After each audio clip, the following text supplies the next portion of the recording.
Profesor Morteza Garip, një figurë e shquar amerikane në fushën e inxhinierisë ajrore, punon në Institutin e Teknologjisë të Kalifornisë, Caltech, dhe në laboratorin e propulsioneve me avion të NASA-s, Jet Propulsion Laboratory.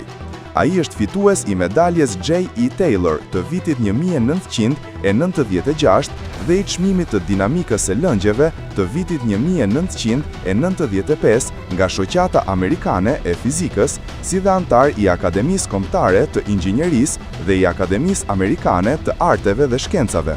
Së fundmi, në konventën e madhe të rezistencës iraniane të mbajtur në Washington, ai mori pjesë dhe mbështeti fuqishëm programin me 10 pika të zonjës Mariam Rajavi për një Iran të lirë dhe demokratik. Pyetja e fundit për ju është, edhe pse kam shumë pyetje tjera që do të doja t'i kisha bërë, por koha është e shkurtër. Pyetja për ju është, çfarë sugjerimi do të kishit për të ardhmen e Iranit dhe rezistencës? Sigurisht. Unë jam shkencëtar, ndaj I besoj vetëm vetes kur bëj sugjerime shkencore, por nuk mendoj se kemi nevojë të japim ndonjë sugjerim. E dini, kemi platformën me 10 pika.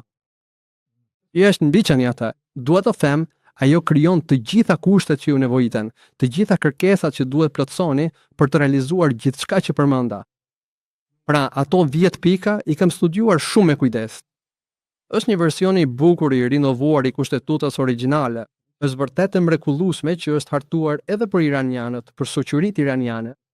Pra, sugjerimi im I vetëm, nëse më lejoni, është që të ndjekim ato 10 pika. Dua të them, do të jemi në formë të mirë. Mrekullueshëm, doktor.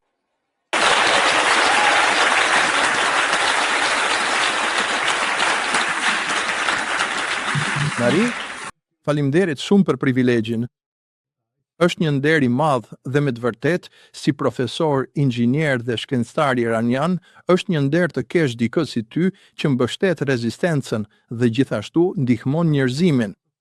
Pra, të falenderoj shumë që edhe këtë. Faleminderit.